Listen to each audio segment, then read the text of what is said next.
Hi guys, today I'm going to cover colligative properties, which is the second half of chapter 13. Okay, so colligative properties are those that depend on the concentration of particles in a solution and not upon the identity of those properties. So colligative properties are the properties of stuff that depend on the concentration rather than the identity. So the concentration matters a lot more than what kind of chemical substance a solute is made of. And for this chapter, we are going to cover three different points for the colligative properties. They are boiling point, elevation, there are freezing point depressions, and also osmotic pressure. Okay, first one is a freezing point depression. So, each mole of solute particles lowers the freezing point of 1 kilogram of water by 1.86 degrees Celsius. This is just one example. So basically, what happens is that every time you dissolve a solute into the solvent, the freezing point of that solvent is going to decrease. So more solute you dissolve, the freezing point is going to decrease further down. And this can be expressed by an equation that looks like this. So we have delta T to start with. So this is going to be the temperature change of the freezing point. So this will be typically what you're solving for. And it's going to have these three variables that you need to worry about. So what are these variables? So first one is going to be Kf here, and the Kf is going to be basically a constant. Again, the letter K is going to be used in many different chemical equations, and the K usually represents just constant value. Again, because K appears in many different equations, they're not going to be the same thing every time. K just simply means a constant used for an equation. So in this time, I'm going to be using this actually subscript F next to the K to indicate that this is basically a constant for the freezing point depression. So, and here, I'm going to go ahead and just give you one example. Since the water is a very common solvent, I'm just going to just give you that. The freezing point depression constant for the water, if the water is a solvent, it's going to be 1.86 Celsius times a kilogram per mole. The next one is a lowercase m, which is going to be molality of the solution. So molality is, remember, is a number of mole of solute dissolved in kilo of solvent. And the last one is going to be I, and this is going to be called a vent.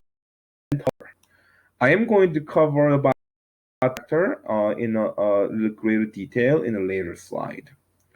So combining the three factors together and you multiply them together, we are going to find out temperature change, usually in Celsius, and that's going to be how much the temperature is going to change for their freezing point. Next one is going to be called the boiling point elevation.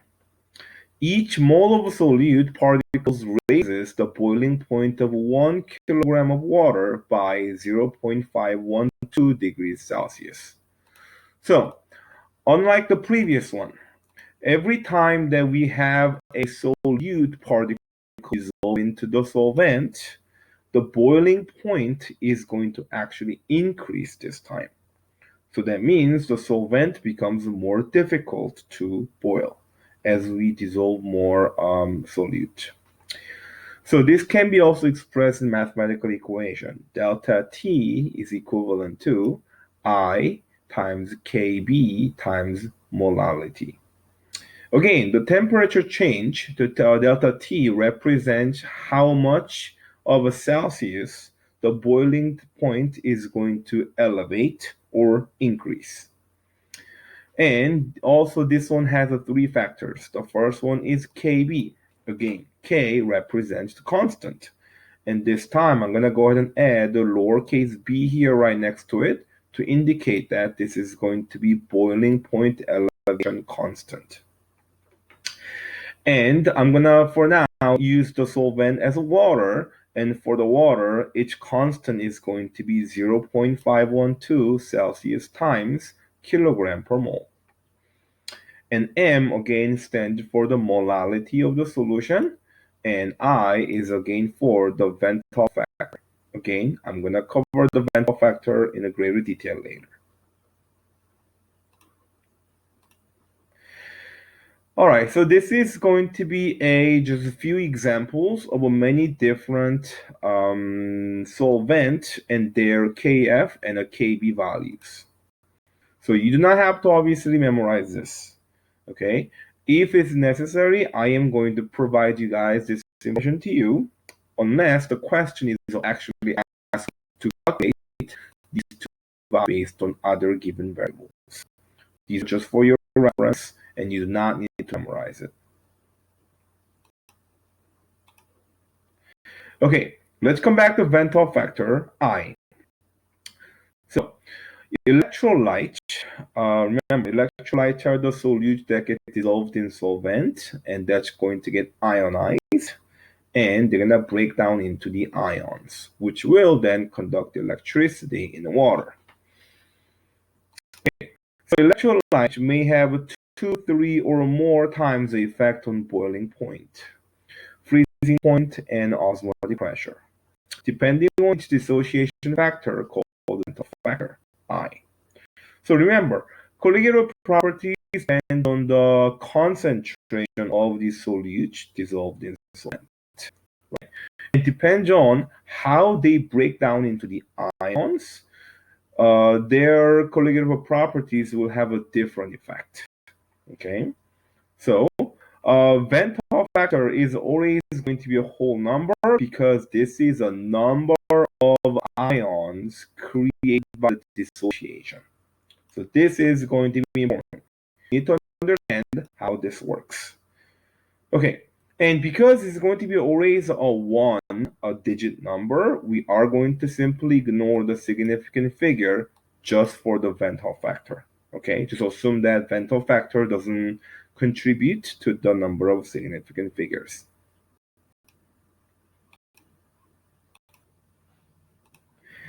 Okay, so I'm going to go ahead and use some of these examples to explain to you guys how to determine the Ventall factor I. Okay, so first one is going to be the table salt NaCl. So when they are dissolved in water, they are going to have a solid state. And then once it starts dissolving, they're going to turn into the aqueous state, and they are going to break down into ions. Since NaCl has two different ions, one sodium ion and one chloride ion, this is going to create two different ions. So as a result, I is going to be the Van factor is basically just number of the ions once that solute dissolves into the water. Next one is going to be AgNO3. AgNO3 is made up with one metal and also a polyatomic anion. And when they dissolve into the water, they're going to break into these two different ions. So the Van factor is going to be therefore 2 because there are two ions created by dissolving this. Now, let's go ahead and take a look at the third one, which is a magnesium chloride. Magnesium chloride is going to dissolve into the water and create three different ions. One coming from magnesium and two coming from the chloride. Remember, when they get ionized, okay, every piece is going to break down unless this is known as a polyatomic ion. So we are going to generate the 1 magnesium and that 2 chloride will get separated. So we have a 2 chloride. Therefore, the Van Hoff factor is going to be 3 because 1 magnesium, 2 chloride. The next one is going to be sodium sulfate. Sodium sulfate is going to also generate 3 ions because there are 2 sodiums and 1 sulfate. That's going to generate total 3 ions. So I is going to be 3. Lastly, aluminum chloride is going to have a Van Hoff factor 4. That's because there will be 1 aluminum and there are 3 chloride ions, right? Because the subscript was 3 and it's going to all break apart, right? Basically, you're going to have 1 aluminum and 3 separate chloride, which is going to be 1, 2, 3, 4 ions. So the Van Hoff factor is going to be 4.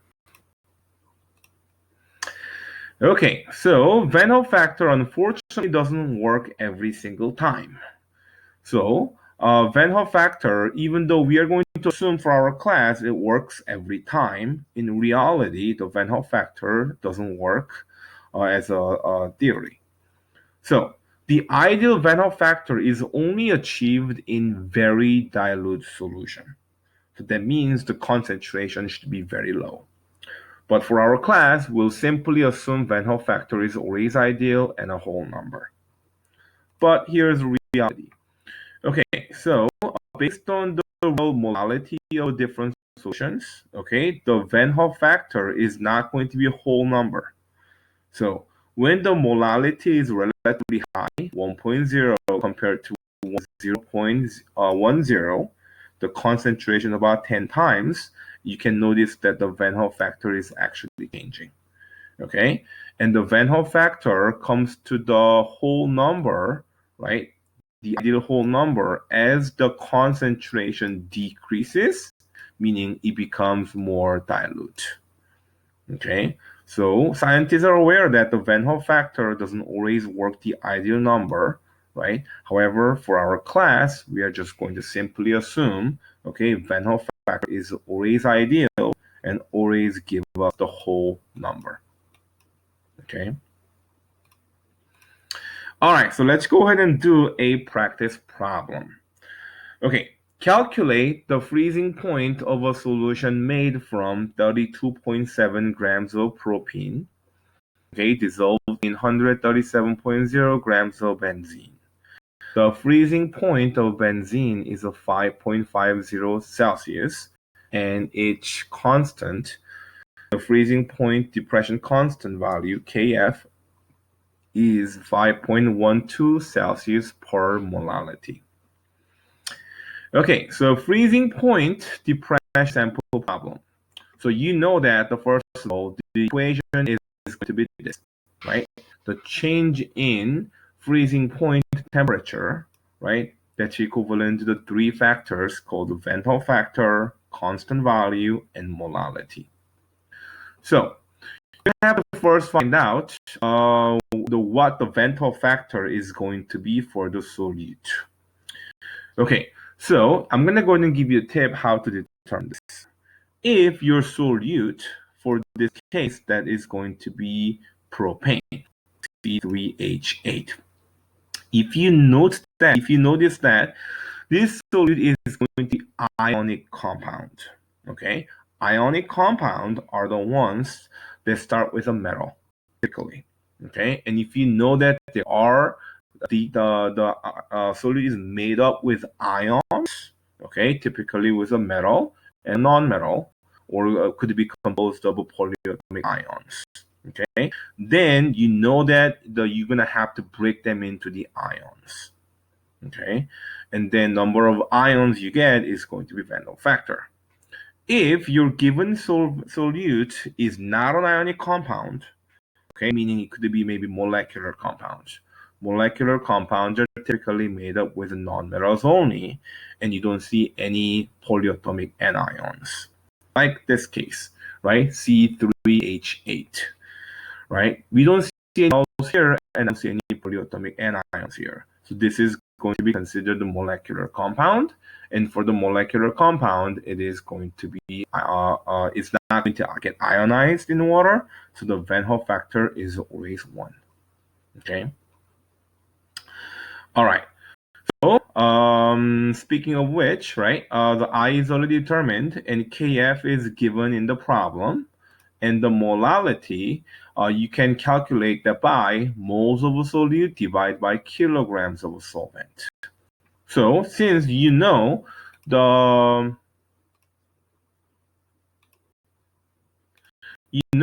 mass of the solute, right, and you know that grams of the solvent, we can convert this into molality, right? You're going to have to convert this into the mass of a solute into the moles using the molar mass of C3H8 and convert grams of solvent into the kilograms using metric system. So once you convert this into the moles and then divide by the kilogram of this, I have determined that molality is a 5.41 molality using 3 significant figures and multiply these 3 numbers. But remember, the Van Hoff factor is not going to determine or contribute to the number of significant figures.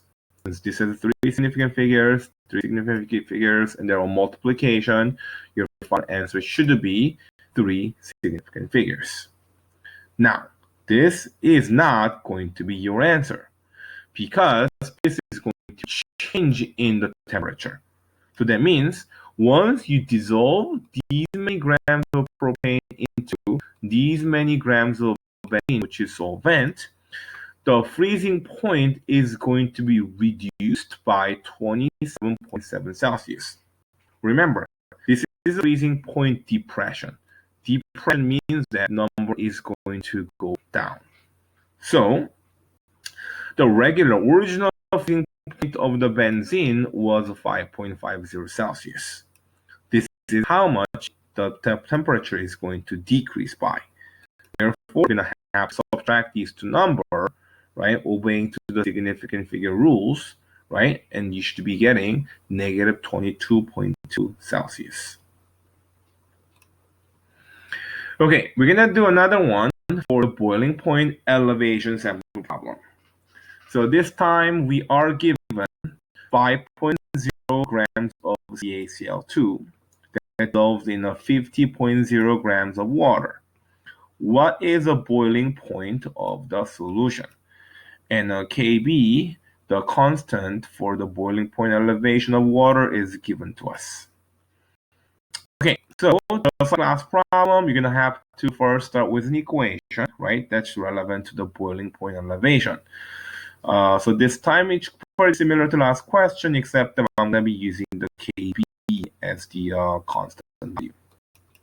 Okay, so you know that CaCl2 is a solute that's going to be dissolved in Fletcher solute, and this is going to be actually a ionic compound, right?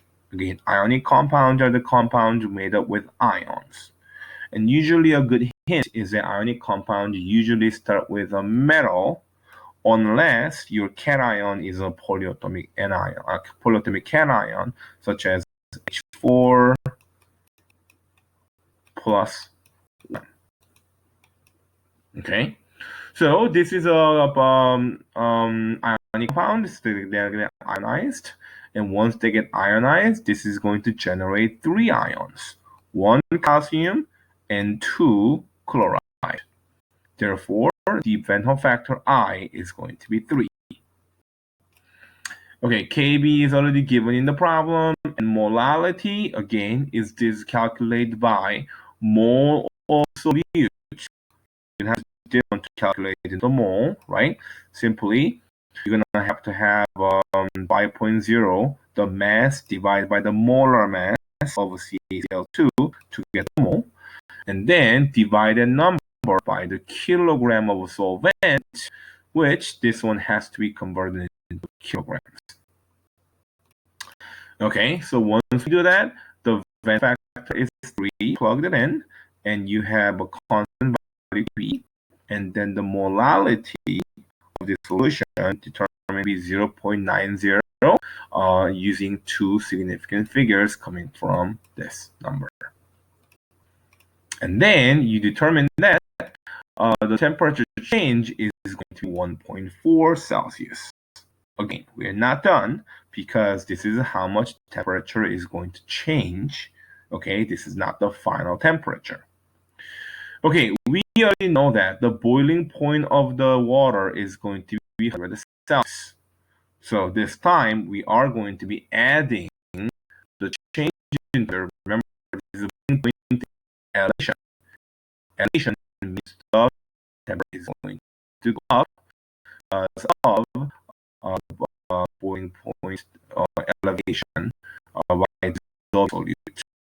We are going to be adding 1.4 Celsius to the 100. Final answer is now 101.4 Celsius.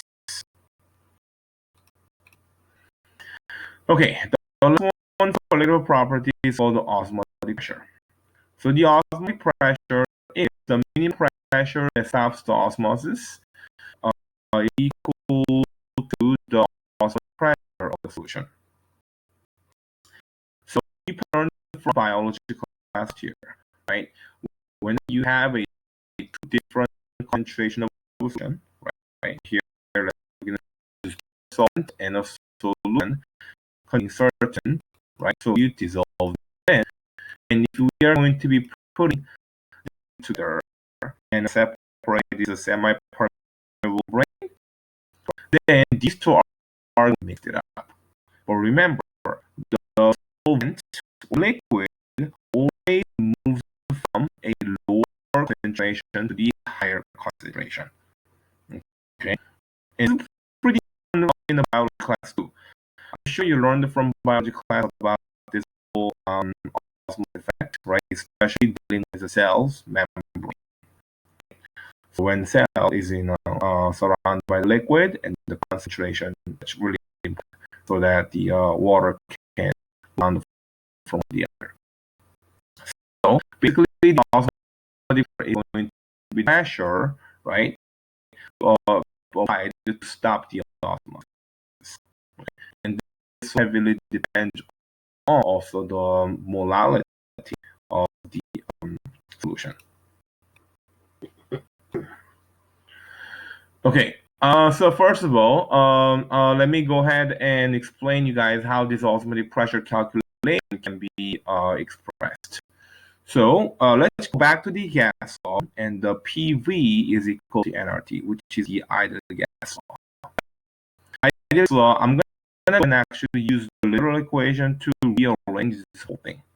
So I'm going to go ahead and divide both sides by V, which is the volume. And what happens is that volumes are going to be canceled on the left side, and the right side now has a V on the denominator.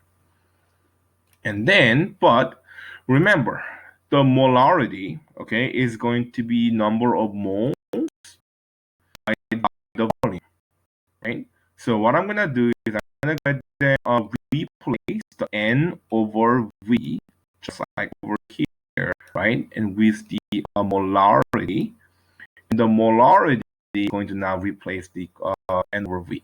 So as a result, what you get is the pressure is equivalent to molarity times R times T. Now, we're going to go ahead and rewrite this in terms of the osmotic pressure. So the osmotic pressure actually has a special unique letter for it. Okay? And I'm going to go ahead and now rewrite the equation. Osmotic pressure is actually using the Greek letter pi. Pi is now equal to I, the Van Hoff factor matters here too, and molarity, right? Actually, the osmotic pressure is molarity, not molality. Okay, so you got to remember that.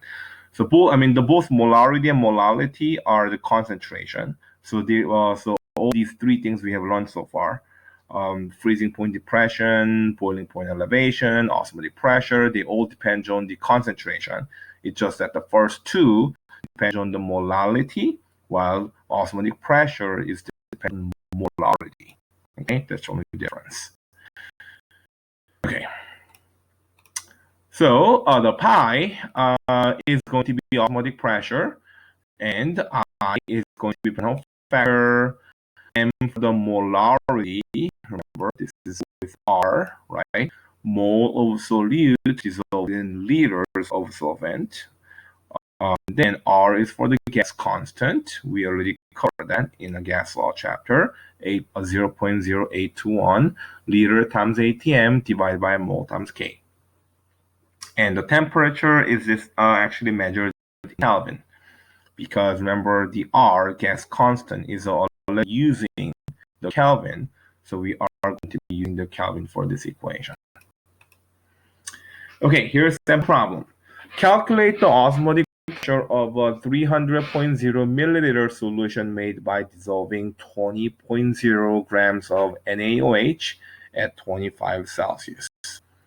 So first, I'm going to go ahead and write down the formula for this. Okay, so pi, which is osmotic pressure, is Van Hoff factor times the molarity times R times T. Okay, so first of all, the I has to be determined by ionizing our solute, which is NaOH.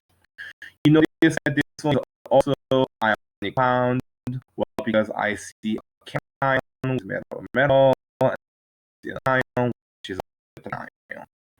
So rather than separating O and H, because I noticed that this one is actually a polyatomic ion, it's going to be a whole unit. So this is going to generate the one sodium, one hydroxide anion. So this is going to create two ions.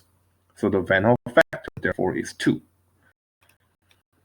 And the molarity is mole of solute divided by the volume of the solvent. So we know that the mass of solute is given in 0 grams, but I'm going to have to use the mole to convert this mole, which will be a mole, right? And the volume 100.0 liter, that's going to be converted into liters, which will then go to the denominator.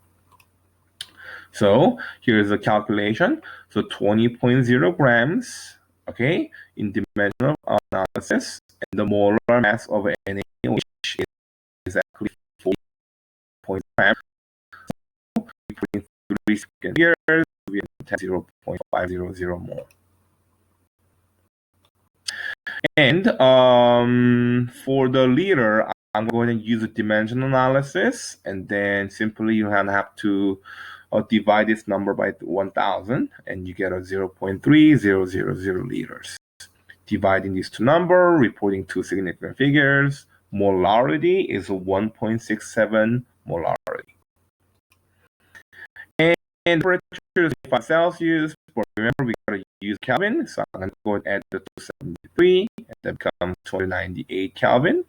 Now I'm gonna go ahead and plug in all the numbers into the formula, and then that becomes 2 times 0.67 times 0.0821 and 298. And the units are gonna all cancel it out, except the pressure, which is the ATM. All the units are going to cancel. So I have is going to simply ATM. Remember, we have the unit of mole per liter.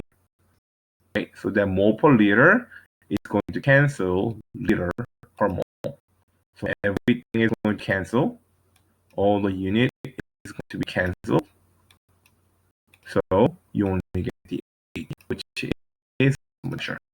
So your final answer is going to be 81.7 ATM. Okay, suspensions and colloids. Suspensions and colloids are not solutions. So we have been dealing with a solution so far, right? Assuming that any kind of solute that gets dissolved in solvent was homogeneously mixed in, right? That was what the solutions were for. But now we're going to be dealing with the two different types of a mixture, and then these are not going to homogeneously mixed in, okay? And there are two different kinds called the suspensions and colloids. Suspensions are the particles are so large that they spill out the solvent if not constantly stirred. Think of the Italian salad dressing. Okay, so in Italian salad dressing, which kind of looks like this, right? So I'm sure you guys have probably seen this somewhere, right? Maybe some of you are one of your favorite salad dressing, or some of you guys have seen that before, right? You can see that there are particles, right? There are particles, and don't shake, right? They're gonna all settle down at the bottom, and you see the particles are large enough to be visible. Okay, or if you have ever seen a snow globe, right, you can see that these particles are large enough to be seen, and they're just floating around. When you shake them, they're going to be in the floor, time. So these are particles. Which are when the particles are intermediate size, and then between those of suspension and those of solution. Okay, so solutions particles are extremely small, and they're evenly mixed up. And for the suspensions, they're large enough to be visible to human eye. And colloid particles are usually not visible to human eye.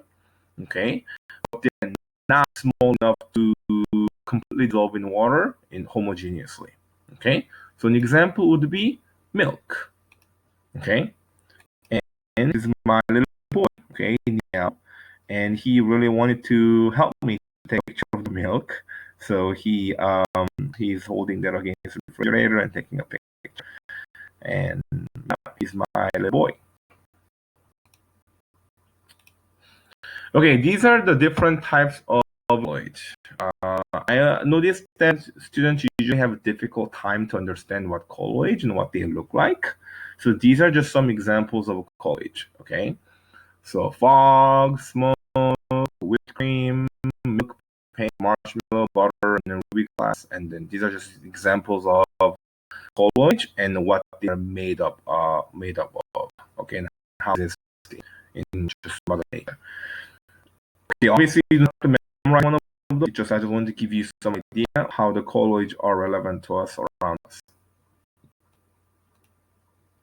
Okay, the last thing for chapter 13 is going to be called the Tyndall effect. So Tyndall effect is when colloids contain large particles and they are just large enough to scatter light. Okay, so what happens is that making a beam, the light going through, right, through the solution or through the mixture becomes visible. Okay, so this is just perfect examples of what Tyndall effect is. So here is a laser beam, right, just shooting through these two different mixtures. Okay, the first one, okay, I mean it could be actually pure vent or it could be a pure solution. I mean, just based on the physical appearance, we do not know. But we do know that, right? Whether the particle is dissolved or not, right? The particle is so small and they're homogeneous and mixed it in, so we don't see the visible trail of the light. We see it there. The light will just pass through. The second one is going to have some kind of particles dissolved in. And what happens is that the particles are there, but they're really, really small, and small enough to the point where when laser actually go through, the light goes through, these particle is going to reflect the light, and that the light is now visible to us. You can see that there's a laser beam lighting through. Okay, so having these lights visible, okay, in this way of the mirror, right? This is called a Tyndall effect. Tyndall effect does not work in a solution. It only works in colloid and sometimes in suspensions. For the suspensions, the size of particles matter because if the particle is too large, it is going to actually block the light rather than reflecting it. Excuse me. So this will never work for the Tyndall effect. Even it always works, and for the suspension, it sometimes works. Okay, and this is going to be it for the last slide for this chapter.